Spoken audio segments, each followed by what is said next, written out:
ton premier père, là où ton père et ta mère vont abandonner. Il y a même des gens parfois qui ont des conflits très tendus avec leurs parents. Tellement tendus que ça ne va pas du tout.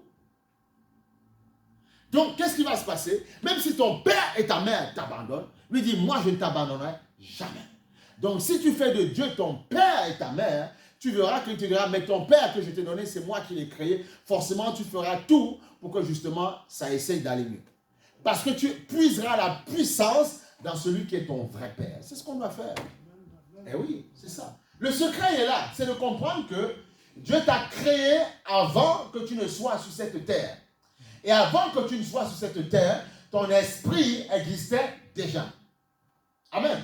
Donc, il est ton père. Et la Bible dit, la chair ne profite à rien. C'est l'esprit qui vivifie. Amen. Donc, si Dieu est le père des esprits, et la chair dont tes parents t'ont donné, puisque ton ADN est issu de ton lien génétique par le sang, si Dieu est ton vrai père, parce qu'il est le père de ton esprit qui te permet de pouvoir marcher, de pouvoir vivre, parce qu'une fois que l'esprit est sorti, c'est la mort, on n'existe plus. Tu vas à la morgue par exemple, les gens disent parce que l'esprit est sorti. Et une fois que ton esprit est sorti, qui est ton vrai toi, tu ne sers plus à rien.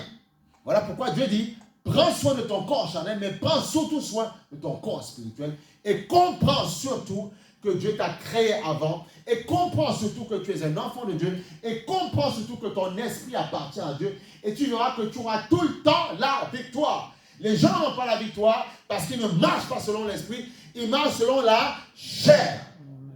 Et c'est ça le gros problème. Marche selon l'esprit, tu n'accompliras pas les désirs de la chair. Désir de la chair, ce n'est pas simplement quand les hommes vont avec les femmes, ils déconnent. Non, ce n'est pas ça. Les gens, parfois, on se focalise. Non, il n'y a pas que ça. La chair, parfois, c'est le doute. La chair, c'est le manque de foi. La chair, c'est la colère. C'est ça. La chair, c'est le mensonge. La chair, c'est la tristesse. La chair, ce n'est pas seulement le vice, ce n'est pas seulement les impuretés sexuelles. Non. La chair, c'est aussi ces choses-là. Et oui. Et le diable te cantonne là, il y en a parfois, ils déconnent, ils font n'importe quoi. Ils trompent leur femme à gauche, à droite, leur mari, mais ils disent que même moi je ne mens pas, je ne vole pas. Non, ils disent non, qu'est-ce que je dis? Oui.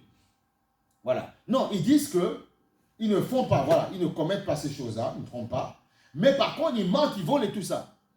Et comme ils se sont cantonnés au fait que la chair, c'est seulement ça, c'est-à-dire faire une bêtise, tromper à gauche, à droite, et du coup, ils pensent que le fait d'être en colère, le fait parfois de mentir, d'être triste, ce n'est pas un péché. Si, c'est un péché. Tu comprends? Est-ce que vous comprenez? Tu vois? Voilà pourquoi, et parfois, tu peux être quelqu'un, tu vois, qui a une vie correcte de ce côté-là. Avec ton mari, ta femme, il n'y a pas de souci. Mais dehors, tu es quelqu'un parfois qui s'énerve, qui se met en colère, qui se fâche, qui s'attriste, qui n'a pas de foi. Là, qu'est-ce qui se passe? Tu vis selon la chair. Et même là, tu n'es pas agréable à Dieu. Tu comprends? C'est ça qu'il faut comprendre.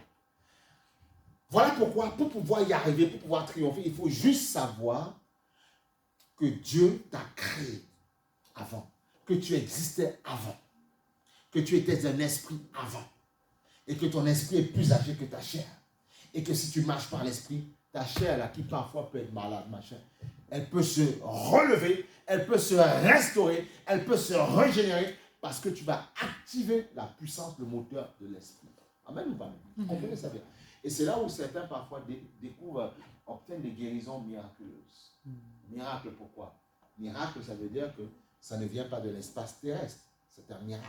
Ça vient d'ailleurs, de l'au-delà. Humainement, on ne pouvait pas imaginer ça. Mais pour pouvoir le vivre, il faut te connecter à ton antenne spirituelle qui crée les miracles. Il dit qu'il n'y a pas de miracle. Il faut te connecter à l'antenne spirituelle. Je suis noir, je suis blanc, je suis métis, peu importe ma couleur de peau, peu importe mon pays.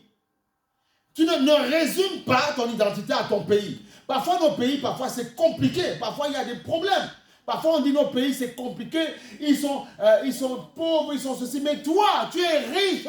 Dis-moi amen. Dieu t'a peut-être fait naître